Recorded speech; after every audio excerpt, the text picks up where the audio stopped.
for the new members or practitioners who are joined recently, for whom this is the first session, we have started this learner education series since the October 2023, right?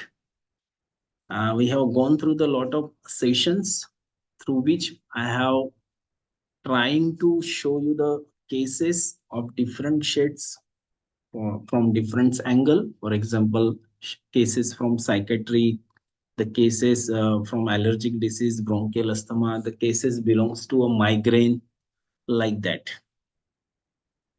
So the today's session and the case is special. Why so? Because today we are dealing with the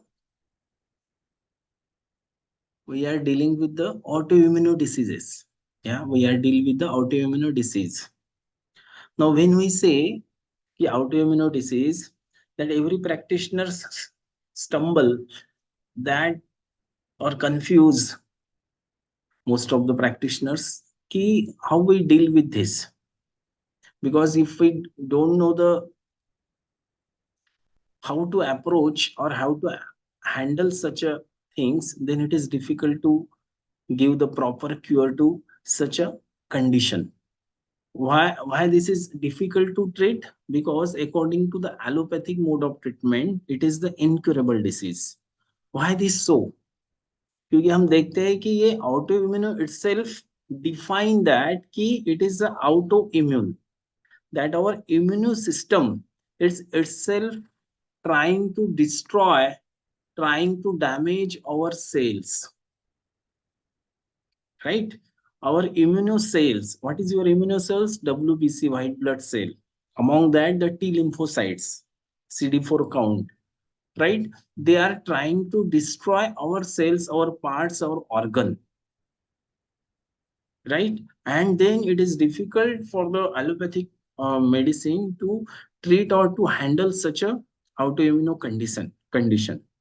But as far as our homeopathy is concerned, we have the tool to treat or to manage even such a condition. Because autoimmune disease, there are the lot of list of autoimmune diseases, right? Among these is the one is the lichen planus.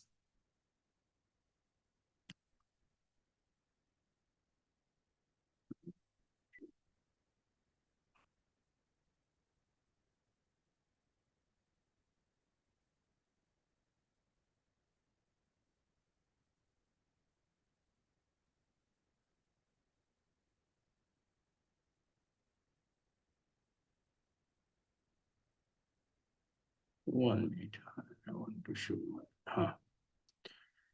So among this is the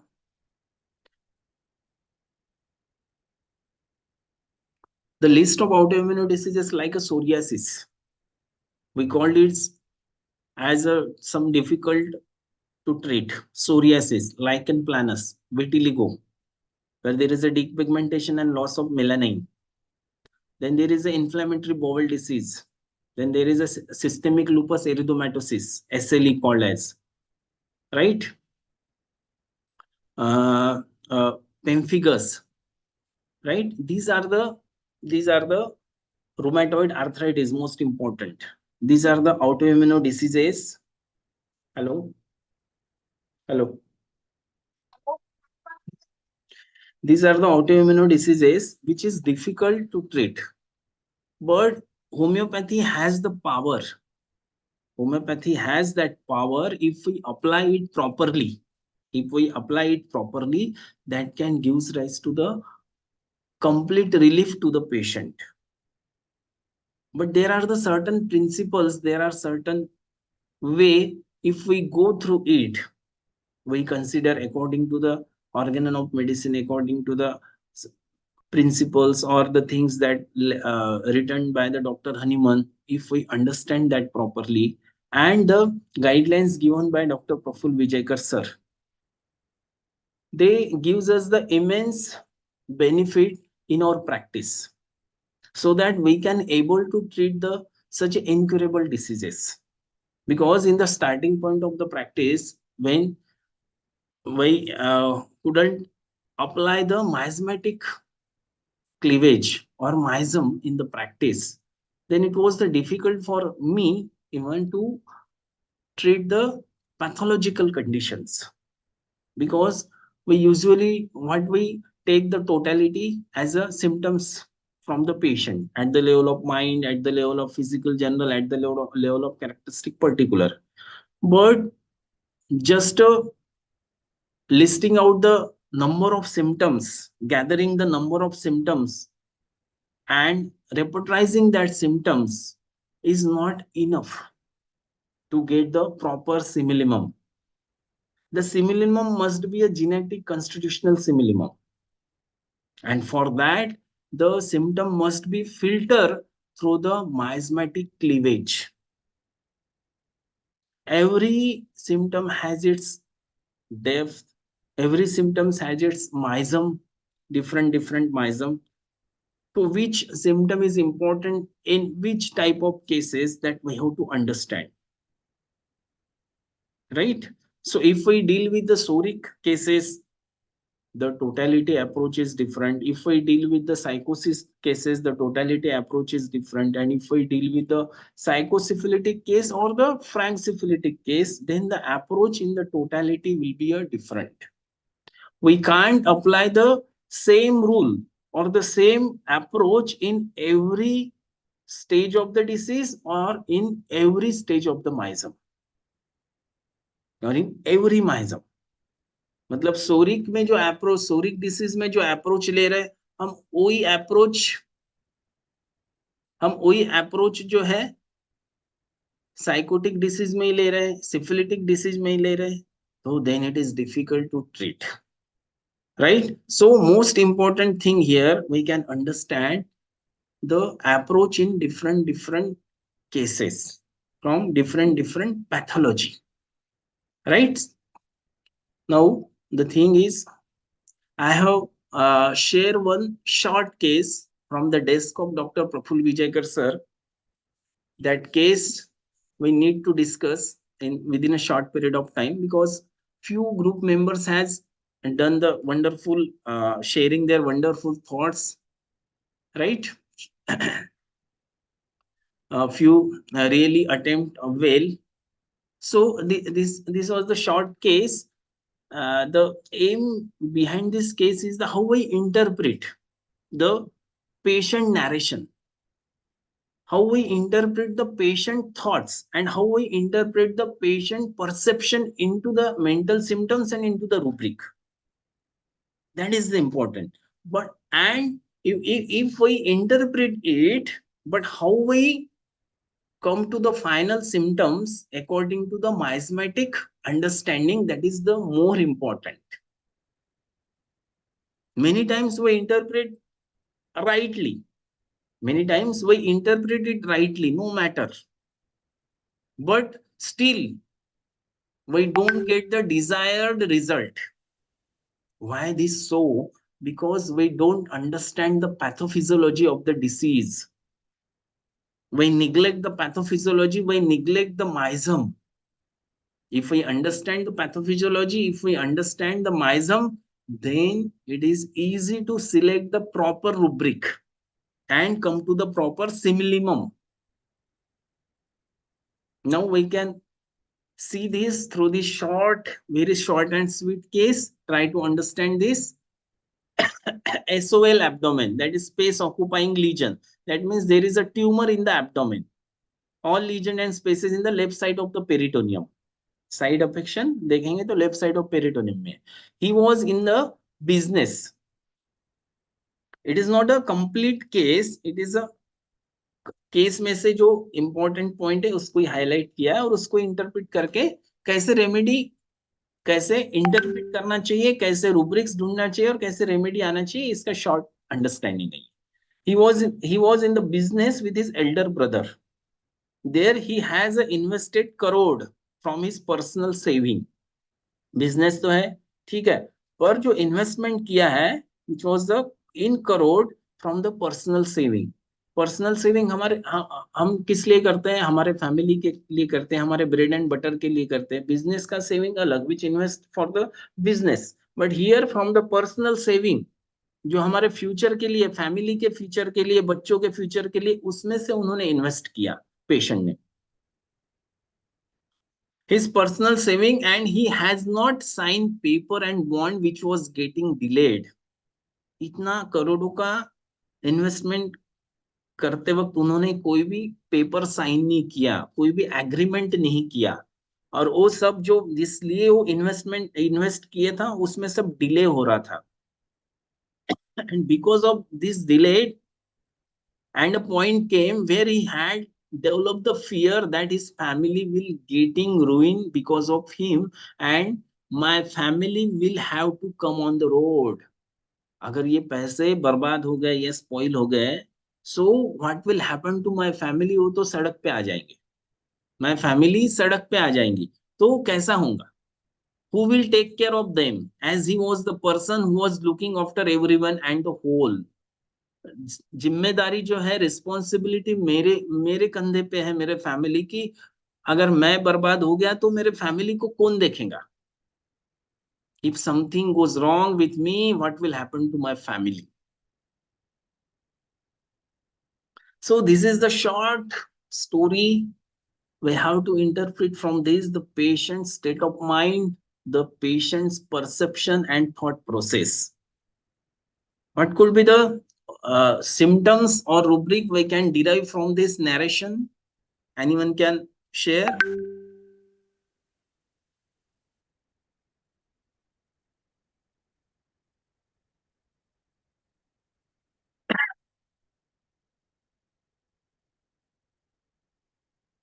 So we have the less time, so I don't want to waste the time. So I start directly. If we interpret the symptoms simply from this, we get the symptom like patient having. First, try to understand the patient concern. It is not the anxiety or care or worry for the self. It is for the family. So you get the anxiety family towards, or anxiety family about his. All the concern is not कि पैसे बुड़ जाएंगे, कुछ पैसे तो बुड़ेंगे, पर उसके पैसे बुड़ जाएंगे तो क्या होगा, फैमिली सड़क पे आ जाएंगी, रोड पे आ जाएंगी, फैमिली का फ्यूचर कैसे रहेगा, तो ये मेरी जिम्मेदारी है. So fear ruin will, financial of, fear of starvation, this we could interpret the fear of starvation, मतलब सब बर्बाद हो जाएगा तो कुछ नहीं बचेगा. फियर ऑफ पोवर्टी, तो गरीब हो जाएंगे, है ना, कुछ भी बैलेंस नहीं रहेगा, सब बर्बाद हो जाएगा.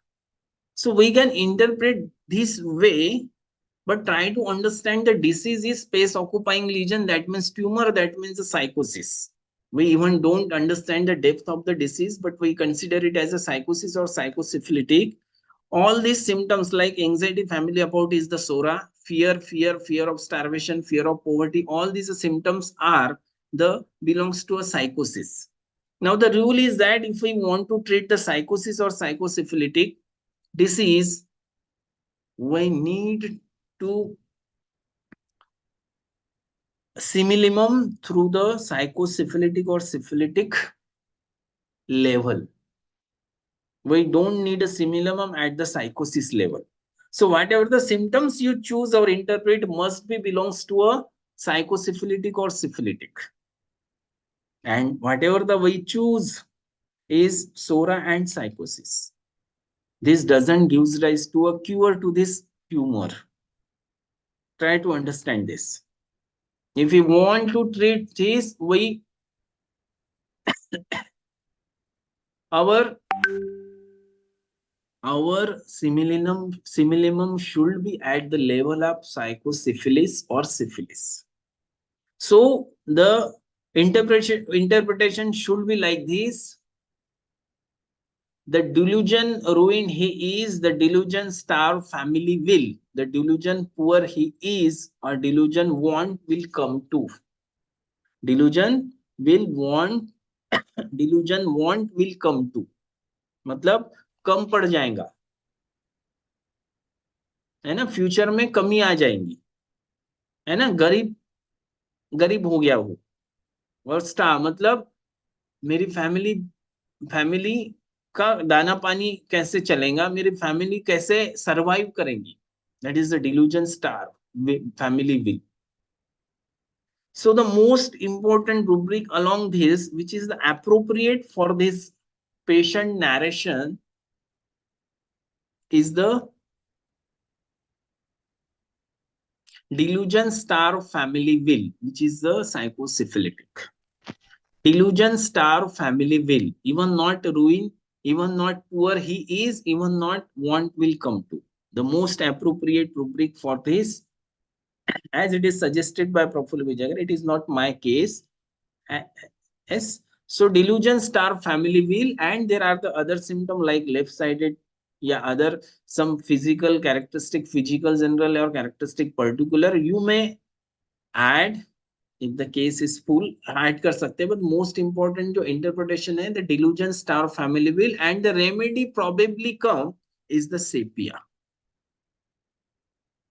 The remedy probably come is the sepia. That time the sir has given the sepia itself on the basis of this delusion and left-sided and one to two other less important symptoms. But the most important symptoms they pick up is the delusion star family wheel.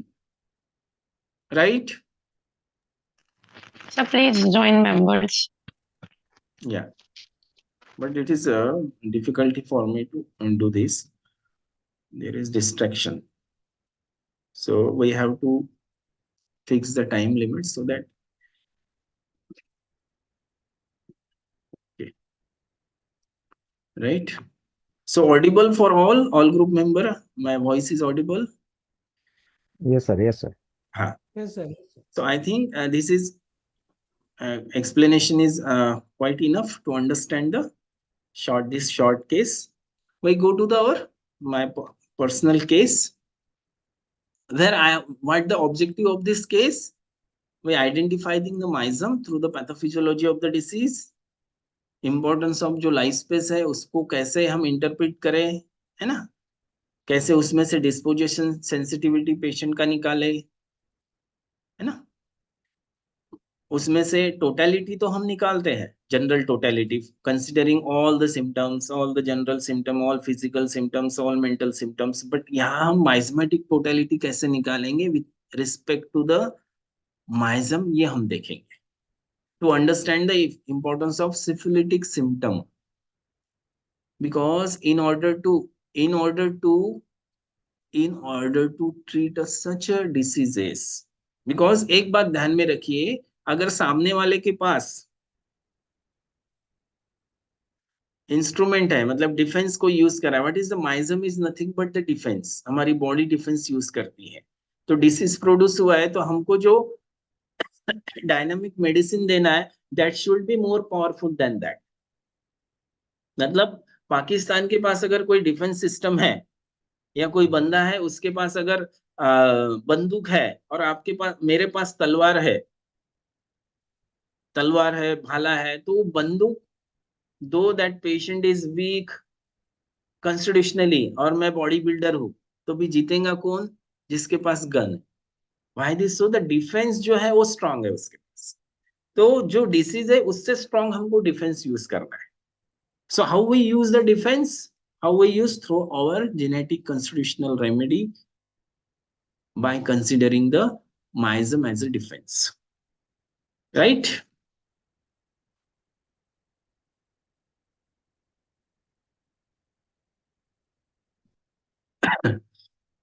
So this is a 30 years female patient. It is not a theoretical session where I am trying to explain things through the case. So try to understand it, try to note the important points so that we can discuss at the end of the case. Barabar? 30 years female patient who is a 12th standard pass out, married since 8 years and running the Khanawal. Khanawal है ना, cooking खानावल run करती है और उसको एक 7 साल की बच्ची है, who is residing at Pulgaon. मैं पुलगांव क्लिनिक की है और this is the old case. This is the old case, 2019 का केस है. Right? She complained of in the lower extremity there was eruptions which is papular and plaque type, large जो eruptions होता है उसको हम प्लेग बोलेंगे. Itching, there is a scratching which sometimes causes the bleeding and pain, slight pain. There is a black silvery spot on healing, black spot on the healing. If the lesion is healed, then black spot which is silvery, fine silver skin हो जाता है. Start as a papular eruption on the left leg which was shiny and scaly, then spread upwards and involved the whole right leg. Shown to general physician and even the dermatologist but got temporary relief. तो general physician को भी बताया, right, उन्होंने भी कुछ medicine दिया पर उससे फायदा नहीं हुआ, तो डर्मेटोलॉजिस्ट को बताया तो टेम्पररी रिलीफ हुआ, बट आफ्टर फ्यू डेज और month it again come up. So patient wants the total cure. Patient want the total cure. So this is our responsibility to understand the patients and give the proper cure.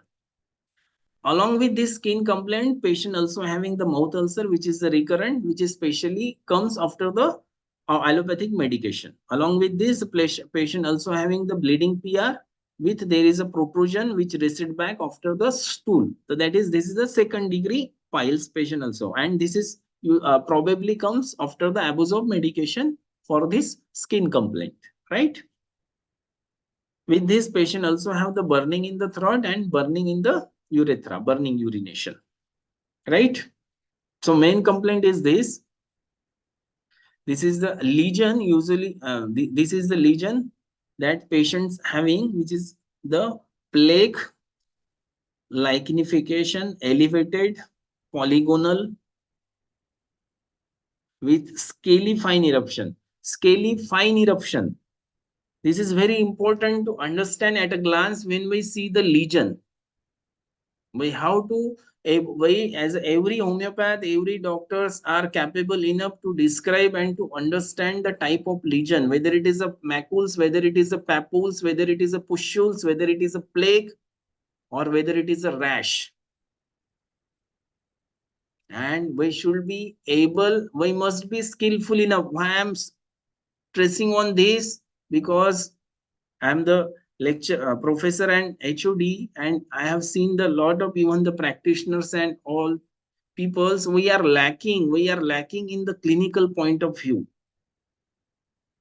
which is the weakest point for the every and most of the homeopath. We should understand the disease first. We should go properly the case history. We should understand the pathology and diagnose the case. That doesn't means कि किसी senior ने allopathic side में कोई case diagnose किया है किसी ने तो वो every time is the right. That doesn't means कि हम ब्लाइंडली हम उसको रिसीव करते हैं और हम अपने पेपर पे लिख देते हैं कि this is the known case of piles, this is the known case of migraine, this is the known case of lichen प्लानस psoriasis. We have to, if the patient comes to you, this is your duty to understand the disease process and understand the disease properly, right? So this is the lesion usually the patient have. It is start with this. This is the actual patient picture. This is taken from the Google कि legion lichen planus में कैसे शुरू होते हैं, है ना? Macular discolouration दिखता है, फिर लाइकेनिफिकेशन होता है, right? Now come to the physical general. Appetite is reduced to some extent. Patient is thirsty. Hunger is tolerable. There is a craving for sweet and lemon. Stool is unsatisfactory. Occasionally hard stool. Menses is regular. There is no much problem with the menses. And thermally, if you see the patient having the intolerance for both heat and cold. Woolen is used in the winter, covering in winter, blanket fanning mostly in summer. Fanning blanket is there in the winter, fanning mostly in summer, fast and change of weather and damp weather aggravation. Right? So what is the interpretation for this?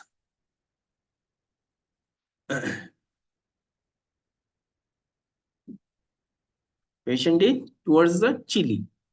Patient goes thermally towards the chilly. Right? There is a noise intolerance which causes the irritability. Noise intolerance. This denotes the sensitivity of the patient, which is very important to understand. Patient कैसे बोलता है और क्या बोलता है? क्योंकि ये जो भी चीजें होती है ना, जिस तरह से पेशेंट एक्सप्रेस करता है, उसको ध्यान देना कि वो कितने इंटेंसली और उसके फेशियल एक्सप्रेशन कैसे है, क्या टोन और क्या लैंग्वेज वो यूज कर रहा है, किस प्रकार की। तो पेशेंट क्या बोलता है कि मुझे शांत पाहिजे, एकदम शांत चाहिए, वांट साइलेंट, मुझे एकदम साइलेंट चाहिए, avoid people and talking with them, और इसलिए मैं किसी से बात नहीं करती, क्योंकि मुझे शांत चाहिए, साइलेंट चाहिए। बराबर है, मतलब ये शोर शराबा नहीं चाहिए, इसलिए मैं पेशेंट मतलब लोगों से बात नहीं करती, I avoid to talk with them. Right, order non specific, there is no problem, riding में कुछ मोशन सिकनेस नहीं, ओंडिलिंग नॉर्मल है। Appearance, tall appearance, lean with pointed large nose and sitting with cross leg. Again this observation is important. अगर आप कुछ observe कर रहे हो, ये अपीयरेंस में ये देखना है कि फेशियल एक्सप्रेशंस कैसे है, फेस कैसा है, बॉडी कंटूर कैसा है, फिजिकल मेकअप कैसा है। तो यहाँ पे हमको जो इंपॉर्टेंट दिख रहा है कि लीन थिन है, बिल्डअप थोड़ा, और पॉइंटेड और लार्ज नोज है। As a homeopath we should know the indication of all this, body body language बोलते हैं ना, बॉडी लैंग्वेज और मेटाफिजिकल कंसेप्ट जो होता है, या अगर नोज का टाइप कैसे है, नोज वेराइटी है, नोज पॉइंटेड है, नोज स्मॉल है, नोज लार्ज है, चीन कैसा है, फोरहेड कैसा है, that denotes the underlying personality, that denotes the underlying disposition that we needs to understand and keep in mind. This will gives rise to a help in the remedy differentiation, because this expression is the real expression. क्योंकि what happened ना, जब patient अपने patient को पूछते हैं, कभी कभी directly पूछ लेते हैं कि पेशेंट नेचर कैसा है, so it is not a reliable data when we ask the directly question that nature कैसा है। बराबर है कि नहीं, मतलब कभी कभी हमको जो एसोसिएट रहता है या जो अकोम्पनीड पर्सन होता है, उनसे हमको बात करना, या most of the every time you must ask the information with accompanied person also, which is very close to the person. They gives the information, they gives their observation, because patient don't want to reveal their weakness, don't want to reveal the negativity, or sometimes even patient doesn't able to understand the importance of that things। बराबर है कि नहीं। अभी recently, अभी रविनगर में मैं नया case लिया, disc herniation with nerve compression, with there is a severe weakness in the lower limb, where the patient difficult to walk and even the upstairs the, and there was a severe problem, and neuro spine जो surgeon है, उन्होंने urgent surgery बताया। तो हम जब patient को पूछ रहे, तो patient is not reluctant to answer properly. बराबर है कि नहीं, but we have to make them understand कि why it is necessary in homeopathy, because we are correlate the things।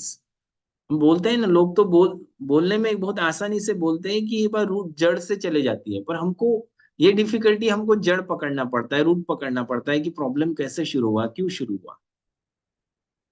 बराबर है कि नहीं। तो sometimes even accompanied person gives the valuable information that we can cross check with again the patient, right? So here pointed nose क्या denote करता है, ये ध्यान में रखिए। लार्ज नोज है तो क्या डिनोट करता है, ये क्रॉसिंग लेग्स है, इसको भी ध्यान में रखिए। On examination there is no significance. On एक लीजन एग्जामिनेशन अगर करते हैं, तो lesion looks brown, black, hypertrophic plaque, and if there is a scratching, there is a slight blood. Now come to the life space, which is the most important part of our case, because we usually prescribe in this case on the mental plane or the mental level, or which is the most important symptom, whatever the symptom which is most important, right? So try to understand the case is the communication language of communication was the Marathi, but I am trying to convert it into translate into the Hindi so that everyone should understand the case. So when I ask about the school time, मतलब थोड़ा सा interrogation हुआ होगा सब, LSMC, physical general, all these, and then come to the life space to understand the patient as a person. तो school time कैसे था आपका? तो छान, it was a good, but कोई फ्रेंड्स नहीं थे और किसी के साथ कोई बॉन्डिंग भी नहीं थी। पर मैं घर में थोड़ा सा मदद करती थी, हेल्प करती थी हाउस होल्ड वर्क में। अकेली घर में रहती थी और किसी कार्यक्रम में मैं ज्यादा इन्वॉल्व नहीं होती थी। फैमिली मेंबर जाते थे, मैं नहीं जाती थी। मुझे पसंद नहीं था कोई कार्यक्रम अटेंड करना। वॉज हैविंग गुड रिलेशन, अच्छे रिलेशन पेरेंट्स से अच्छे थे। और उसको 2 सिस्टर है, बट पढ़ाई में कोई इंटरेस्ट नहीं था, was not interested in the study. But she has the interest in developing their own business. See, in the childhood, she wants to develop the business, but has no interest in the study. उसको उद्योग करना था, मतलब business करना था और उससे पैसा कमाना था। स्वाभिमान से जगना है, मतलब सेल्फ स्टीम उसका बहुत हाई है कि पैसा कमाना, किसी के सामने हाथ फैलाने की जरूरत नहीं पड़ना चाहिए और किसी पे डिपेंड नहीं होना चाहिए। इसलिए खुद जॉब करना है, और जॉब भी कैसा, बिजनेस करना है जिससे पैसा ज्यादा है, और स्वाभिमान से रहना है लाइफ में, राइट। कभी भी कार्यक्रम में, कोई भी फंक्शन में जाते नहीं है और गलती से कभी गई तो अकेली ऐसे सुमसाम बैठी रहेंगी।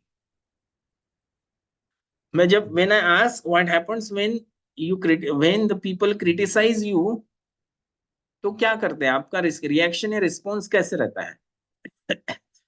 तो पेशेंट बोले, I was the silent at that time, और डिसाइड कर लेती हूँ कि ये व्यक्ति से अभी नहीं बात करूंगी कर, या व्यक्ति, ये बंदे से अभी बात नहीं करना है, अगर कोई उसको क्रिटिसाइज करता है तो, राइट। अभी उसने एक एबॉर्शन का हिस्ट्री था, उसने बताया कि मैंने एबॉर्शन किया शादी के बाद। दूसरी बार जब, एक तो बच्ची है, पर दूसरी बार जब प्रेगनेंसी हुई तो उसको नहीं चाहिए था, तो उसने एबॉर्शन कर दिया। घर के लोगों ने बहुत समझाया उसको, the family members trying to understand her not to do the abortion, कि एक ही बच्ची है, आप कंटिन्यू करो, है ना। पर उसको नहीं चाहिए था, नहीं चाहिए था मतलब नहीं चाहिए था, उसका अकेले का डिसीजन था, अकेली का, कि एबॉर्शन करना है, in spite of the conviction from the husband and the family member. उसने अपने मन का एक किया कि एबॉर्शन करवा दिया। तो जब पूछा कि ऐसे क्यों किया, एबॉर्शन क्यों कर दिया, क्योंकि फैमिली मेंबर सब फोर्स कर रहे थे कि कंटिन्यू करो। तो मेरे मम्मी पापा ने बहुत ज्यादा स्ट्रगल किया। तो मैंने भी सोचा है कि अकेली लड़की को ही अच्छा पढ़ाना है और उसका भविष्य बनाना है, और हम अकेली लड़की को ही पढ़ा सकते हैं, उसका भविष्य बना सकते हैं, तो बस एक ही लड़की, दूसरा नहीं, इसलिए अबॉर्शन करवाया। And when I asked about the nature, then she replied कि I like to remain a silent। मतलब लड़की, उसकी जो फैमिली में जब ये हस्बैंड हो और पेशेंट जब बैठते हैं, बच्ची बैठती है, हस्बैंड, तो ये बच्ची, पेशेंट की बच्ची जो डॉटर है, और पेशेंट के हस्बैंड, ये बातें करते रहते हैं, हंसी मजाक करते रहते हैं। तो उस समय ये दूसरे रूम में चली जाती है उठ के। She not involve in the whatever the things happening there, मतलब बात करना है, हंसी मजाक कर रही है ना, एंजॉय कर रहा है कम्युनिकेशन में, तो उसमें ध्यान, मतलब उसको उसमें कुछ भी इंटरेस्ट नहीं आता है, तो दूसरे रूम में चली जाती है, राइट। अभी अगर किसी ने कभी, ये मार्केट में कही है, तो किसी ने फोन किया या हस्बैंड ने भी फोन किया, जो फोन पे कभी रिस्पॉन्स नहीं देती, किसी से बात नहीं करती, और कभी अगर बाहर चली गई और हस्बैंड ने कॉल किया तो पेशेंट उठाती नहीं है phone.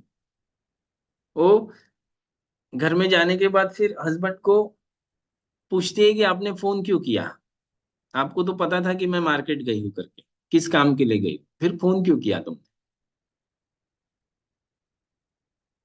So this is the way of reaction, way of behaviour of the patient.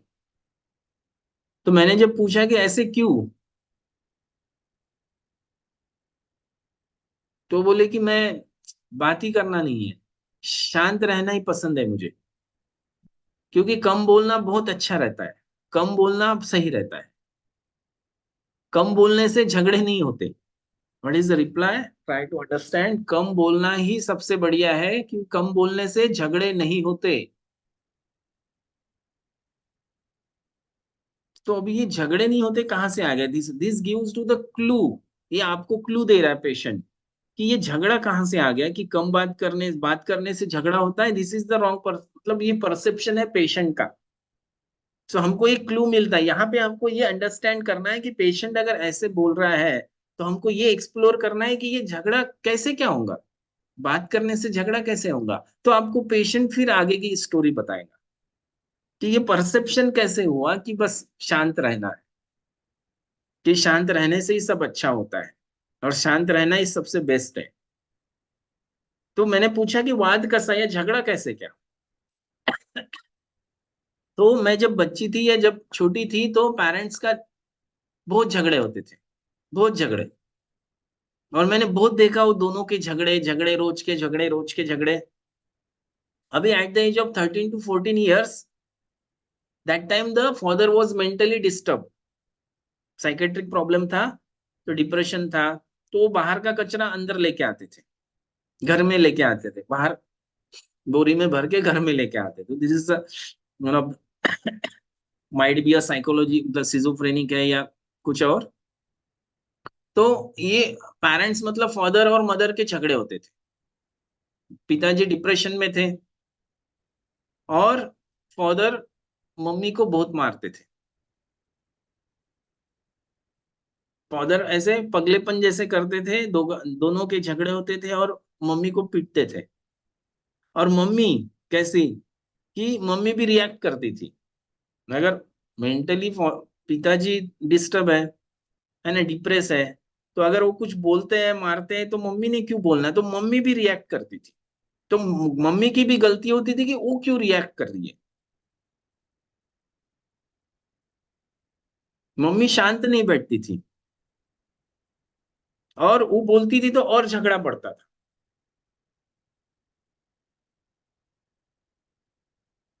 तो मैं मम्मी को ही समझाती थी कि मम्मी तू शांत बैठ, बस मम्मी तुम शांत हो जाओ, बोलो मत, रिएक्ट मत करो, उससे झगड़ा बढ़ रहा है और मार पड़ रही है। So this is the perception. Try to understand perception, how the patient perceive, and there was a belief.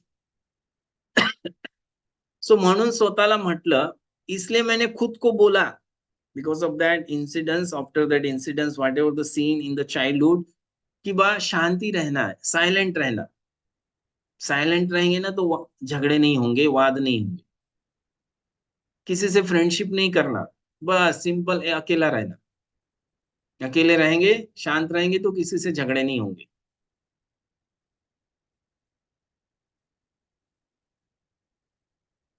और मैरिज लाइफ में ऐसे होता ही है झगड़े, उसमें मैरिज लाइफ में कभी हैप्पी लाइफ होती नहीं है। इसलिए मुझे सिंगल ही रहना था, इसलिए मुझे शादी करने की भी इच्छा नहीं थी, इसलिए मुझे शादी करने की भी इच्छा नहीं थी, पर शादी करना पड़ा। Right, this is the incidence from the childhood, how she perceive the incidence in the life with the parents. The patient was not easily mix with anyone, किसी से बॉन्डिंग नहीं, कुछ नहीं, फ्रेंडशिप नहीं, हड़वा स्वभाव था, वीपिंग इजीली है, दुख होता है, पर जब किसी ने कुछ बोला और दुखी हो गई, ऑफेंडेड हो गई, तो फिर किसी से बात नहीं करती, किसी से बात नहीं, फिर शांत हो जाती है। मतलब किसी से, अगर ये बच्ची से, उसकी जो डॉटर है, उससे भी कभी थोड़ा आर्गुमेंट हो गया, तो 15-15, 20-20 दिन तक, 1-1 महीने तक बच्ची से भी बात नहीं करती थी। अभी हस्बैंड तो अलग ही रह गए। कुछ अगर मेरे मन जैसे नहीं हुआ, और अगर गुस्सा आ गया, मन जैसे नहीं किया तो मुझे अगर गुस्सा है तो मैं बोलूंगी नहीं, पर मैं बात करना ही बंद कर दूंगी। और इतना कि 2-2 महीने तक फिर हस्बैंड से बात नहीं करती, पूछती नहीं उनको, मेरे अगर मन जैसे नहीं हुआ। फिर हस्बैंड खुद होके बोलेंगे 2-3 महीने बाद, तो फिर मैं थोड़ा सा बात करना शुरू करूँ किसी से। मतलब ये चिल्लाती नहीं, गुस्सा नहीं करती, शांति रहती, मतलब किसी के प्रति घृणा नहीं है। व्हेन आस्क अबाउट द घृणा है क्या, हेट्रेड फीलिंग है क्या, नहीं। पर पर बात करने की इच्छा ही नहीं होती। Feels bad when anyone neglect her, amusement don't like, हंसाइला मतलब हंसी मजाक पसंद नहीं है, even no interest in the sex, the sexual life, understanding and exploring the sexual life is again very very important, because not every patient, whether it is a male or female, male है तो शायद थोड़ा बता पाए, पर female नहीं बता पाती।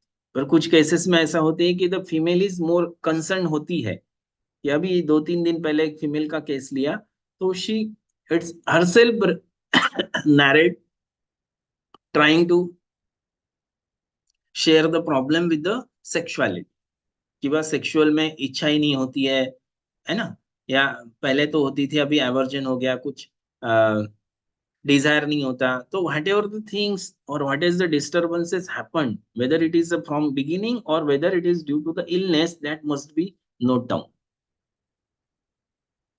Right? So in this patient there is no interest in sex, मुळातच इच्छा नहीं, इच्छा ही नहीं होती है, नो रोमांटिक फीलिंग, और उसको पसंद ही नहीं है। And there was no enjoyment during the intercourse, no enjoyment at all, right? So I think this is the life space I'm trying to share you in the patient language so that you can understand it properly. अभी उसके साथ में कौन थी? Mother थी उसकी। तो mother से भी पूछा कि ये कैसी है कर, तो मदर का कहना है खूब शांत है, मतलब बहुत शांत है। तो मैंने पूछा कि इसका रहनीमान कैसा है, इसका रहन सहन कैसा है, लाइफस्टाइल कैसी है? तो उसका कहना था कि ये बहुत स्टैंडर्ड रहती है, सब स्टैंडर्ड चाहिए, स्टैंडर्ड रहना पसंद है, जो भी लेंगी वो अच्छे क्वालिटी का लेंगी, स्टैंडर्ड लेंगी, सब अच्छा ही चाहिए और स्टैंडर्ड चाहिए।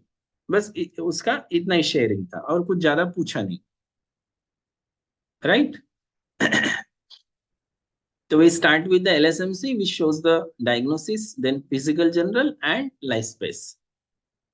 So now the point comes for the case analysis, right? So how we proceed in this case or in such a cases? Because I think I have already revealed the diagnosis,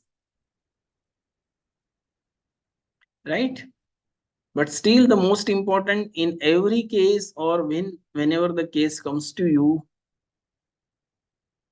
whenever we want to understand that case, understand first 3 points. We have to first understand the disease in a person. ये समझ लो, don't jump. Disease in a person, that means हमको पहले बीमारी समझना है ना? पहले माणसातला आजार, मतलब मनुष्य में क्या बीमारी है उसको पहले समझना है। Then person in a disease, फिर वो पर्सन उस बीमारी में कैसे बिहेव कर रहा है, that is we have to understand, that means reaction during the illness. This is we usually called it as a mental state of the patient during the illness, बराबर? And then third one is the patient as a person or person as a whole, पूरा मनुष्य, और हम बोलते हैं ना individualisation, the whole person we have to understand, whole person we have to understand. So this is the thing that we have to look when we go through the case. In acute case, what happens in acute case, this 2 points is the important only. acute case में क्या है, acute diagnosis करना पड़ता है disease का, और वो disease में उसका बिहेवियर कैसा है और पर्सन इन दैट इलनेस कैसा है, बस उसको ही समझना रहता है इन एक्यूट केस, जहाँ पे एक्यूट रेमेडी देना है या स्टेट रेमेडी देना है। पर जहाँ पे क्रोनिक कंडीशन है, क्रोनिक इलनेस है, क्रोनिक प्रोग्रेसिव डिसीज है, तो उसमें हमको थर्ड पॉइंट इंपॉर्टेंट है समझना। फर्स्ट सेकंड तो है इंपॉर्टेंट, थर्ड पॉइंट ऐड होता है, that is the patient as a person और person as a whole. For that, we need a life space. We need to understand sensitivity. We need to understand the basic quality, the disposition. We need to understand the the nucleus of the or core of that person, the state of mind, all these things, right? क्योंकि जब patient ऐसे behave कर रहा है कि वह शांत पाइए, जब मैंने पूछा कि नॉइज, इरिटेबिलिटी, आवाज सहन नहीं होता और ये फोन पे बात नहीं करती, किसी से बात नहीं करती, that points comes to your mind कि व्हाई ये कैसा हुआ है और क्यों ऐसे, why this patient behave like this, there should be something in the past that make और that leads the patient behave like this. So we have to study retrospectively. Prospective study नहीं, यहाँ पे रिट्रोस्पेक्टिव स्टडी करना है हमको, cause effect relationship देखना है कि इफेक्ट दिख रहा है ये सब, तो इसका कॉज क्या है, तो रिट्रोस्पेक्टिव स्टडी. तो हम कैसे स्टडी करते हैं, क्रॉस सेक्शनल स्टडी करते हैं जहां पे हमको पर्सन इन डिसीज समझता है, और दूसरा लॉन्जिट्यूडिनल स्टडी करते हैं जहां से इवोल्यूशन समझता है कि डिसीज का इवोल्यूशन कैसे हुआ, पर्सन का इवोल्यूशन कैसे हुआ. तो जो आज पर्सन ऐसे दिख रहा है ये ऐसे कैसे हुआ, तो हमको फिर पास से पूरा देखना पड़ता है. तो स्टेट भी देखना है और डिस्पोजिशन भी देखना है, तो इवोल्यूशन भी देखना है, राइट?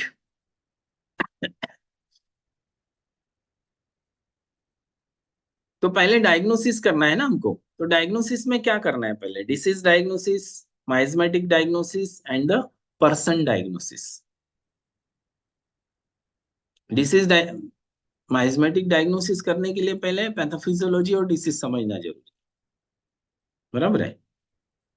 और टोटलिटी समझने के लिए, माइजमेटिक टोटलिटी, तो हमको पर्सन भी समझना जरूरी है, डिसीज भी समझना जरूरी है और पर्सन को भी समझना जरूरी है. तो डिसीज क्या है, now you, this is your turn कि आप अभी शेयर कीजिए अपने view. Is it clear with the diagnosis कि someone has some new or other diagnostic point, they can put their view.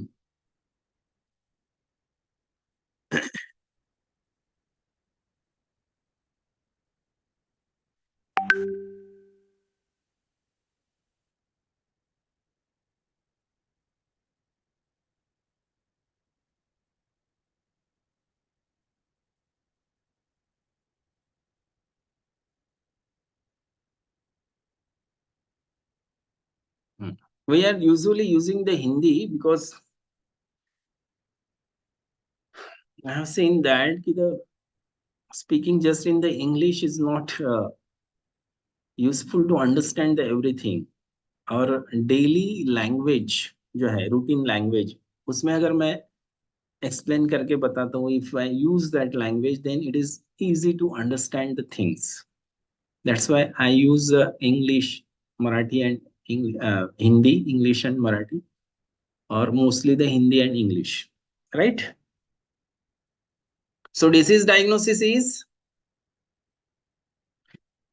one, because of the scaly eruptions and lesion, inflammatory lesion, the thing comes up in mind is the psoriasis, and second is the lichen planus. Now we have to differentiate is there any third? Eczema लग रहा है किसी को, dermatitis लग रहा है किसी को विटिलिगो लग रहा है, नहीं. Whatever the things you get or seen, the two diagnoses come up, that is the psoriasis and lichen planus. So final diagnosis कैसे करेंगे देखेंगे. हम थोड़ा सा एक्सप्लेन करता हूँ कि psoriasis में कैसे रहे, ताकि अगर पेशेंट आए आपके पास तो you must pick up easily, बराबर है कि नहीं. आप don't rely on just dermatologist. हाँ, डर्मेटोलॉजिस्ट की भी गलती हो सकती है, गलत हो सकता है. नॉट नेसेसरी कि डर्मेटोलॉजिस्ट ने बोला एक्जिमा है और आप आंखें बंद करके उसको एक्जिमा समझने लगे. right? Psoriasis, which is the autoimmune disease that cause the inflammation in the body or the skin. There may be a visible sign of inflammation in the form of raised plaque. यहाँ पे भी large plaque रहता है, small scaly eruptions भी होते हैं, but most of time वो small ऐसे bunch हो जाता है, फिर large plaque बनता है.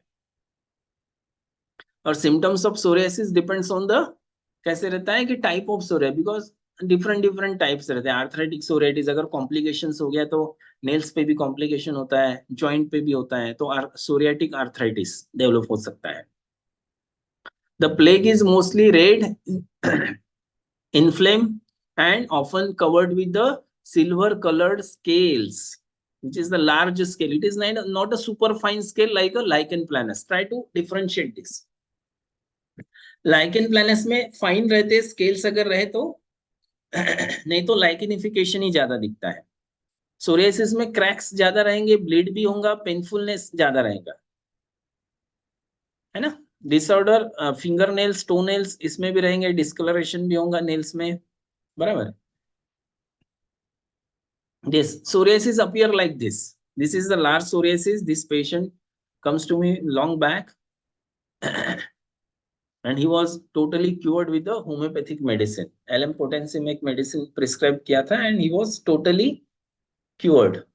There was a large, all the lesions get coalesce and become a large lesion, and there was a, you can see the small lesion also over the upper extremity, but after medicine the patient was all right. This is the psoriasis. ये एक plantar psoriasis है, plantar psoriasis on the palms, and यहाँ ये palms पे रहता है और soles पे रहता है. Present with the hardness, dryness and blackness, with there is a cracks, which sometimes bleed, with itching and painfulness. But now, as per my experience, it is easy to treat the psoriasis belongs to a skin than the palms and sole. Plantar psoriasis को treat करना difficult रहता है, not impossible but difficult than the psoriasis over the skin. ये मेरा personal अनुभव है. So after medicine you can see the result. This is the sure result that patient is getting better.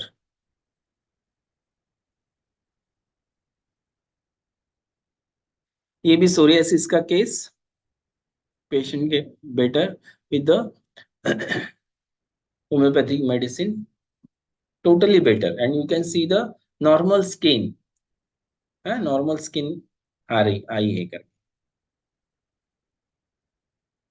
अभी come to the lichen planus. What is this? How it appears, है ना? It is a chronic inflammatory immunomediated disease like a psoriasis, immunomediated disease that affect the skin, nails, hair and mucous membrane. मतलब lichen planus oral cavity में भी होता है. Sometimes it appears or looks like a, जैसे leukoplakia कैसे दिखता है उस तरह से थोड़ा whitish रहता है, oral lichen planus, बराबर है. It is characterized by polygonal, that is polygonal मतलब हर तरह से border, flat top, flat रहेगा, holaceous, violaceous papules and plaques. Papules में भी हो सकते, plaques में भी, with overlying reticulated fine scale. Mostly affected the dorsal part of the hand, flexural wrist and forearms. The extremity में ज्यादा पाया जाता है, upper extremity, lower extremity, and even the mucosa, that is the oral mucosa. The cause is unknown, but it is thought to be a result of autoimmune process. Autoimmune process I have already explained. Why the allopathy is not able to treat this, because the अपनी body खुद अपने cells को destroy कर रही है. तो इसको रोकने के लिए there is one and only medicine they have to control, that is the immunity suppressor, that is called as the steroid. But जब तक इम्यूनिटी सप्रेस है तो वो पैलेट हो जाता है, सप्रेस हो जाता है डिसीज. जैसे मेडिसिन अब फोल्ड किए या टैपर किए या बंद किए तो वही फॉर्म में फिर से रीअपियर हो जाता है डिसीज, बराबर है. सो दे frankly tell to the patients की, यहाँ ये इसमें हमारे कोई ट्रीटमेंट नहीं है। ऐसे बहुत से केसेस है जिसमें हमारा स्कोप काफी है और हमको उस पे वर्क करना है। हम अगर उस पे अच्छे से वर्क किए तो हम अगर उसको प्रॉपर ट्रीट कर पाए, 10 में से 8 केसेस भी ट्रीट हुए, 7 केसेस भी ट्रीट हुए, मैं तो बोलता 5 भी केसेस अपने से ट्रीट हुए तो it is well and do. Like allergic rhinitis दिखता है छोटा पर it is difficult for the allopathic mode of treatment to cure. Bronchial asthma, कल ही पेशेंट आया था ब्रोंकियल अस्थमा का, मतलब इतने साल से एलोपैथिक ट्रीटमेंट लिया, फिर आयुर्वेदिक भी ट्रीटमेंट लिया। अभी एलोपैथिक डॉक्टर ने उसको बोला कि आपको ये जिंदगी भर लेना पड़ेगा, ये कभी ठीक नहीं हुआ, ठीक नहीं होगा। तो लॉयर था प्रोफेशन से, तो वो एकदम शॉक में आ गया कि अरे डॉक्टर कैसा बोल रहे कि ये ठीक ही नहीं होगा, तो क्या मैं लाइफ लॉन्ग ये पंप लेते रहूं, रोटाहेलर लेते रहूं, इनहेलर लेते रहूं? तो इसका कुछ तो सोल्यूशन होगा। तो उन्होंने आयुर्वेदिक दिया। रामदेव बाबा का आयुर्वेदिक लिया था उन्होंने, और रामदेव बाबा का जो सेंटर है उसमें गए, वहां पे योगा प्राणायाम जो शुद्धिकरण वो सब किया, तो उससे इम्प्रूवमेंट भी काफी अच्छा हुआ पेशेंट। पेशेंट ने जब डॉक्टर के पास गया फिर से पीएफटी करने लगा है, तो फंक्शनल टेस्ट में काफी अच्छा रिजल्ट आया। पहले 40% था, फिर 80% हो गया। तो डॉक्टर भी ताज्जुब करने लगा कि इसमें इतना आराम कैसे क्या हो गया करके पेशेंट को। Because the we should they know the limitation कि ये अभी इससे नहीं होता है, तो but they don't know the other pathy scope. और अगर है भी तो वो खुल के बता नहीं पाते, दैट इज द प्रॉब्लम। अगर हम साइंटिफिक एविडेंस से, साइंटिफिकली हम कितना भी चिल्लाए, मैं भी बोलूं कि मैंने ये ठीक किया हो, कि that is not important. The important you have the scientificity in your result. So I usually do the investigations, then before and after investigation, note down that if allergic है तो एलर्जी का टेस्ट कीजिए, देखिए विस्नोफिल count total कितना है, IG test कैसा है, allergic reaction है क्या, फिर आफ्टर ट्रीटमेंट देखिए, है कि नहीं? जो अगर साइंटिफिकली आप अगर उसको पुट करेंगे by any scientific community, then it will be agreeable, acceptable that कि ये बात हुआ है होम्योपैथी से। हम क्या करते हैं सिर्फ यही कि हम ठीक कर सकते हैं, हम सिर्फ अगर ऐसा बोले कि हाँ देखो भाई ये ठीक हो गया, उससे नहीं चलेंगे। The process must be a scientific, right, so that we can explore ourselves, explore our scope, right? So it is there is no cure in allopathic mode, but many different medication used to control the disease. Sign and symptom, अभी pathophysiology देखते हैं इसमें direct. Lichen planus is a T cell mediated disease. T cell क्या है? ये lymphocyte cell है, WBC का cell है, affecting the stratified squamous epithelium of the skin or the mucous membrane. Histologically, if you see, the disease is characterized by lichenoid inflammatory infiltrate. It is a chronic inflammation, lichenification होता है इसमें, that is the characteristic feature, lichenoid inflammatory infiltrate, है ना? chronic inflammatory cell का infiltration होता है first, and vacuolar degeneration of the basal layer of the epidermis. This is the second pathological histopathological changes. Vacuolar degeneration of the basal layer, this is a vacuolar vacuum create होता है, there is a destruction of the cells membrane, plasma membrane इसमें separate होता है, तो this is the destructive process. And immunopathology is caused by cell mediated cytotoxicity. मतलब ये T cell जो होता है, टी लिम्फोसाइट, एक साइटोटॉक्सिक टी सेल रहता है और एक हेल्पर टी सेल रहता है। ये साइटोटॉक्सिक टी सेल क्या करता है? Try to understand this. cytotoxic T cells, which is the part of our immune system, it destroy the foreign material or foreign things like a bacteria, like virus, like parasite, like even cancer cells. ये T cells जो cytotoxic T cells हैं, these are the killer. ये killer है, किसके लिए killer है? Foreign के लिए किलर है, foreign material, foreign toxin, foreign micro organism, like that, उसके उनके लिए ये किलर है। इवन किल द है, पर बॉडी के सेल को इस तरह से मैसेज मिलता है, उसका जेनेटिक मेकअप इस तरह से होता है, डीएनए का स्ट्रक्चर ऐसे बनता है कि वो ऑटो इम्यूनो हो जाते हैं, मतलब वो T cytotoxic T cell trying to destroy our normal cells, tissue, cartilage as per the disease or as per the instruction they got,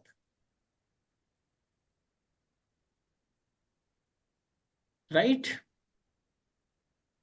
So like this there is a lichen planus lesion.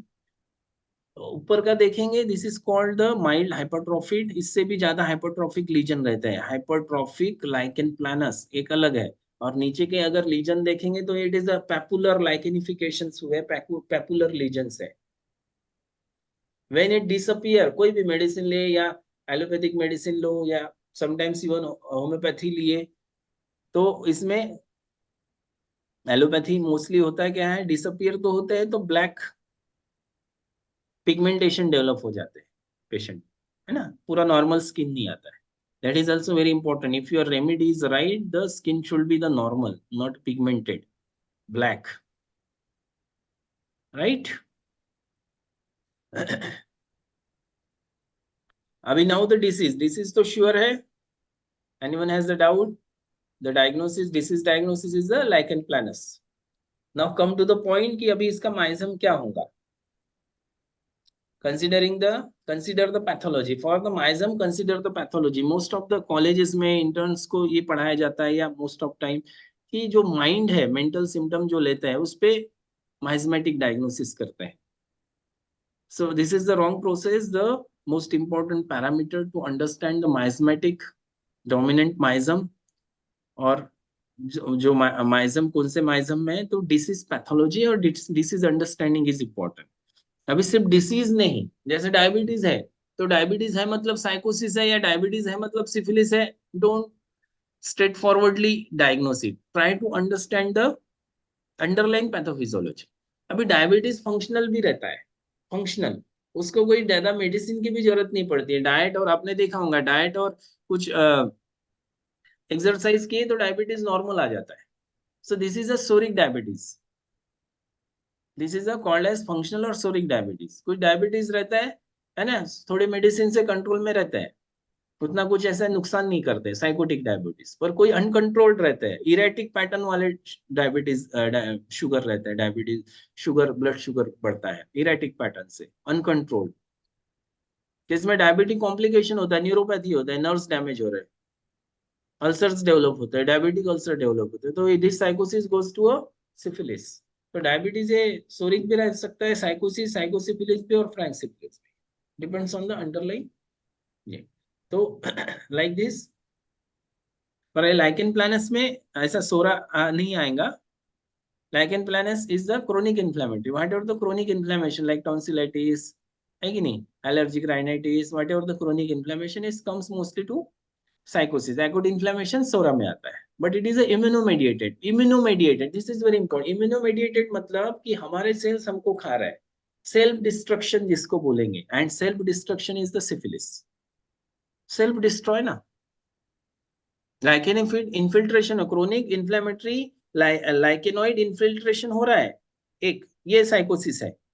दूसरा vacuolar degeneration of basal layer, इसमें destruction होता है, ये sycosyphilis है, because of the cytotoxic T lymphocyte और vacuolar degeneration. ये अगर pathology को कंसीडर करेंगे तो साइकोसिफिलिस, और ऑटोइम्यूनो मतलब syphilis. So this belongs to a sycosyphilis disease, right?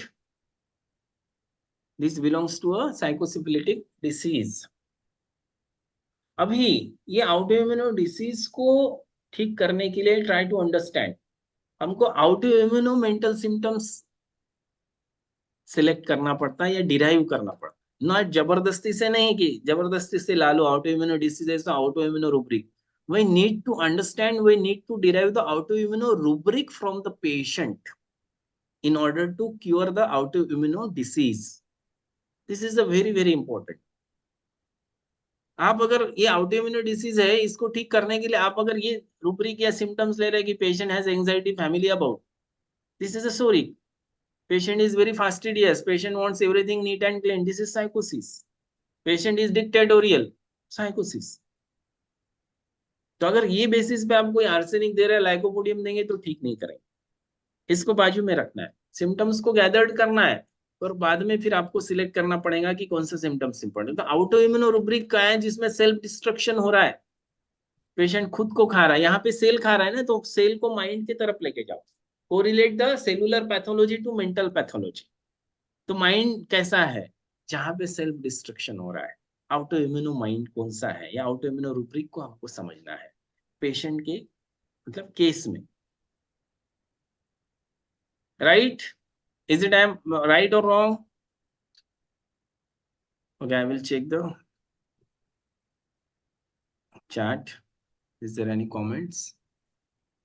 सो ये पॉइंट को हमको समझना है, रेमेडी कौन सा दिया बात की बात है, दैट इज नॉट इम्पोर्टेंट, पर ये प्रोसेस जो है, प्रोसेस इंपॉर्टेंट है कि क्या प्रोसेस प्रोसेस से हम रेमेडी को सिलेक्ट कर रहे हैं, बराबर है कि नहीं? सो अभी इसको हम life space analysis, this is very tedious job है, काफी एफर्ट्स करना पड़ता है, भी नॉट नेसेसरी कि ये टेबल बनाना, ये तो मुझे मुझे आपको समझाना है इसलिए मैंने टेबल बनाया।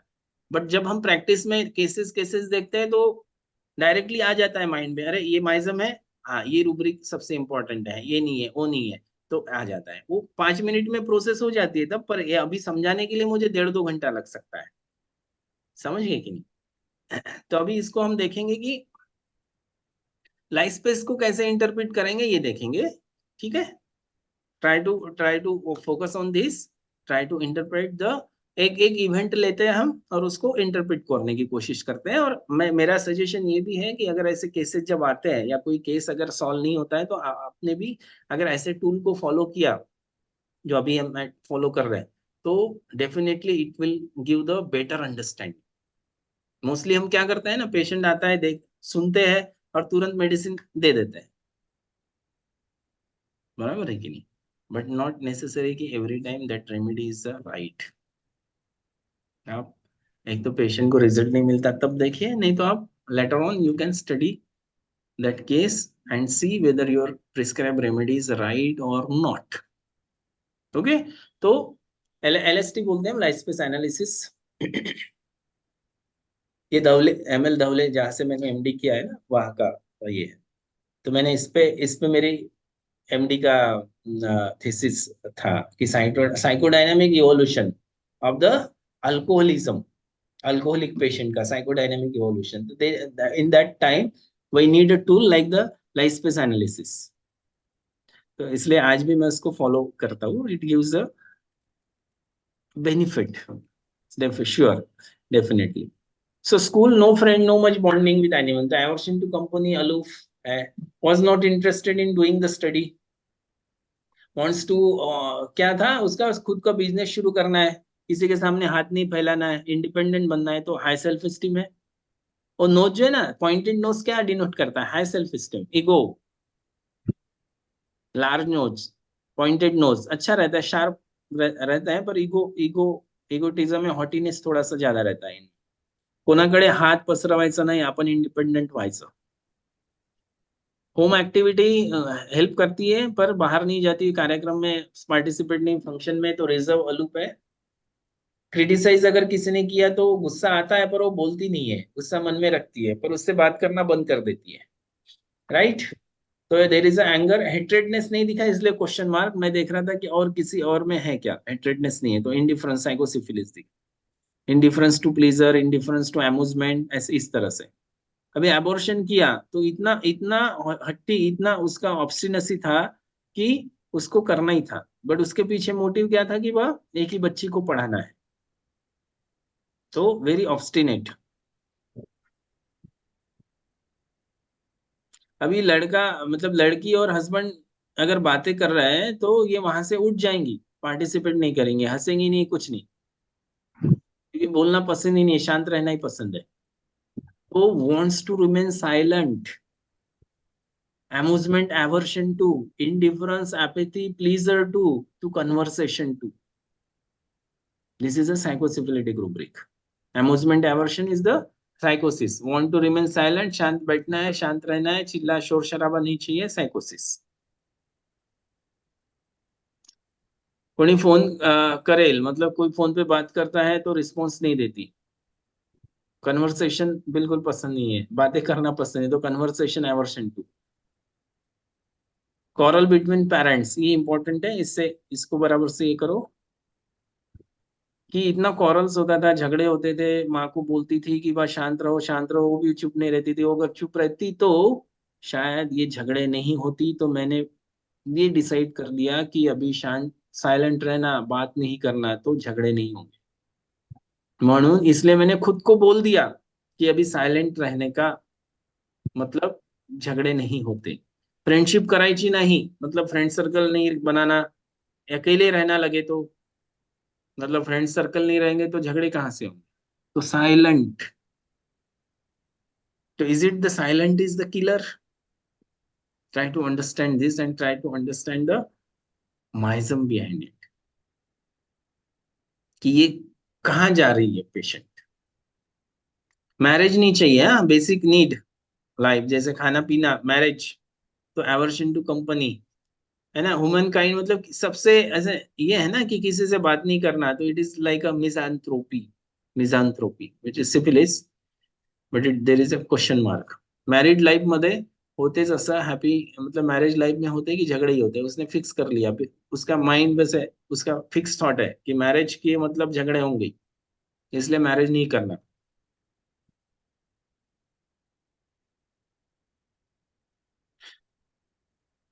मेरे मन जैसे नहीं हुआ तो एंगर कॉन्ट्राडिक्शन है, इंडिफरेंस में चले जाती है। अगर मन जैसे नहीं हुआ तो 2 2 महीने बात नहीं करेंगी, सेक्सुअल एक्टिविटी में कुछ भी प्लीजर नहीं रहेगा, है ना। Aversion to amusement, indifference to pleasure, no interest in sex, इसको कैसा लेंगे? Indifference to sexual activity and there is a no sensibility at all, it we can take it as इनसेंसिबिलिटी।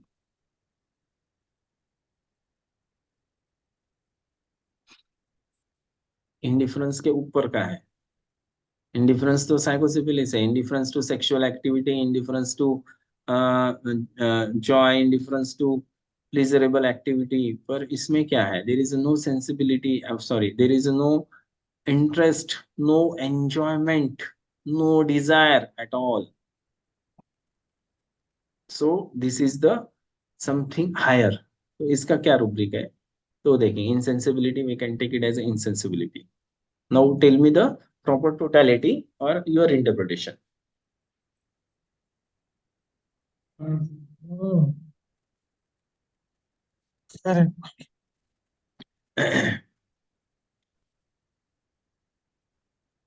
Anyone want to share their understanding about the patient and the final remedy if they can want to share?